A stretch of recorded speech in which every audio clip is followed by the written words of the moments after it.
The year is 480 BCE. The Persian king Xerxes I aims to conquer Greece.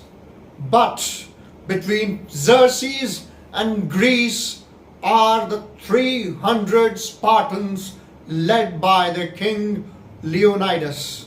Ladies and gentlemen, in the Battle of Thermopylae, the exemplary courage of these Spartans goes down in history as one of the greatest acts of courage.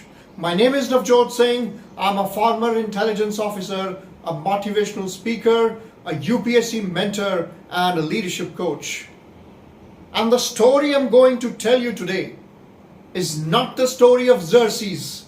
It's neither the story of Leonidas, but it is a tale of valor and courage of one of the greatest Dogra warriors of India and the recipient of the first Maha Vir Chakra, Brigadier Rajinder Singh. Yes, ladies and gentlemen, if Jammu and Kashmir is a part of India, we have to owe it to the great Brigadier Rajinder Singh. We all know when India became independent on 15th of August 1947, the British left us with a terrifying legacy of partition, communal rioting and bloodshed on both sides of the Ratcliffe. But for the princely state of the Jammu and Kashmir, however, then ruled by the Dogra king Maharaja Hari Singh, the worst was yet to come.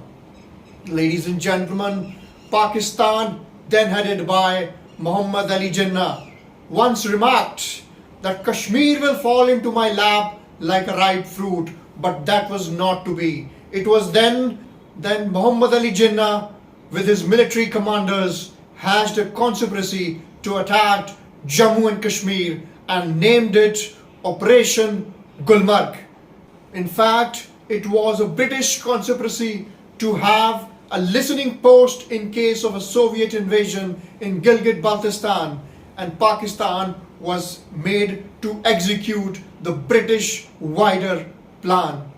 But ladies and gentlemen, the first part of that plan was to disperse J&K State Forces into penny pockets. It was achieved by creating disturbances in various parts of Jammu, particularly in Punch. When the people approached Maharaja that their women and daughters are in danger, Maharaja deputed some of his troops in that area in the defense of the people. Once the dispersal of troops was achieved, Pakistan now launched its Operation Gulmarg. By 18th October 1947, the Kabilis, the tribal Pakhtun invaders, reached Abbottabad, from where they were to march into Jammu and Kashmir. Major Omkar Singh Kalkat, who was a part of a Bannu brigade, came to know about this nefarious design of Pakistan and somehow managed to reach Delhi by 19th of October and informed Sardar Patel and Pandit Nehru about the same. But it was already too late by then. Pakistan was ready to attack. One more thing we need to understand here, that the J&K State Forces was then an assimilation of both the Hindu and the Muslim troops in equal number. And there was a tradition that during festivals, for example, if there is a Hindu festival, the Hindus would take a break and Muslims would take guard, and likewise. So the Pakistan plan was to launch Operation Gulmarg at the eve of Dussehra. And on 22nd October, when the Hindu troops were disarmed, Pakistan found an opportune time to attack Muzaffarabad and Domail, where the 4th J&K Infantry was deputed. Some of the troops from the J&K State Forces also defected towards the Pakistani side. After the fall of Domail, even without a fight, Colonel Narayan Singh Sambyal and his troops put up a resolute defense in Muzaffarabad and thwarted the enemy advance for another few hours. By this time, the news of the raid had reached Maharaja Hari Singh, who called the chief of his army, Brigadier Rajinder Singh.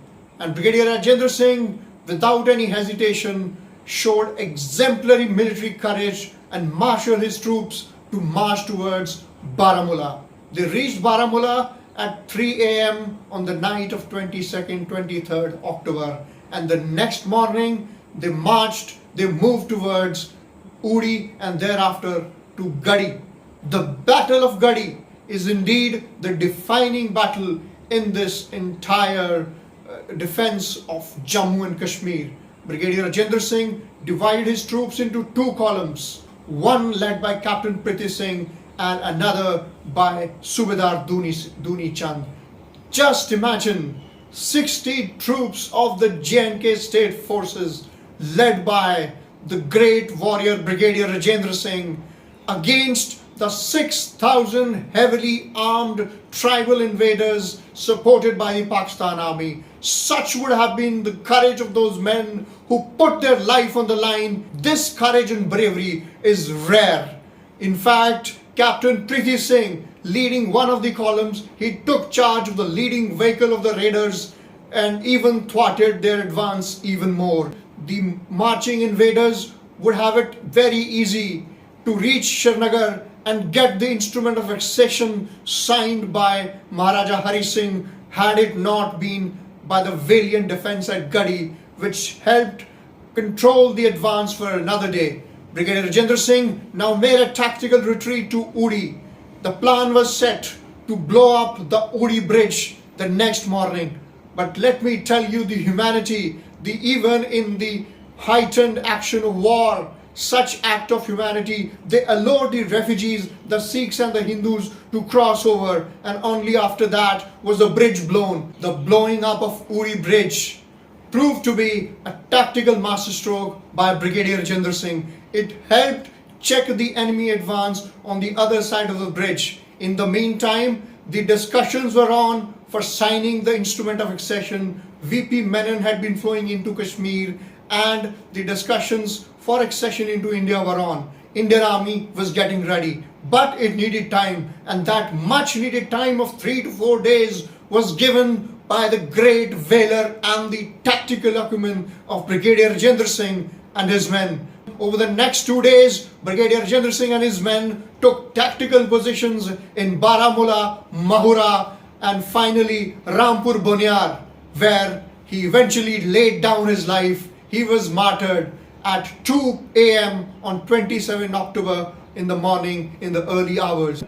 There was a choice with Brigadier Rajinder Singh that he could have had his camp at Baramulla and sent his troops to fight. But such was the courage of this man who himself went out. Rare is the story of a military commander, the chief of staff, himself going on to fight and put his life on the line. In fact, this greatest act of courage gave the much needed time to the Indian Army, which eventually arrived on the morning at 9:30 hours on 27 October, when the first fleet of Dakotas arrived with 320 soldiers of 1st Sikh. Such is the bravery, such is the courage, and such is the indomitable will of those people, of those great soldiers, without whom Jammu and Kashmir would not have been a part of India. In fact, Brigadier Rajinder Singh, it would have been befitting to honor the immortal valor of Brigadier Rajinder Singh with a Maha Vir Chakra. On this birth anniversary, we salute the courage, the bravery and the valor of one of the greatest warriors, not just of the Dogra Empire, but of the entire world.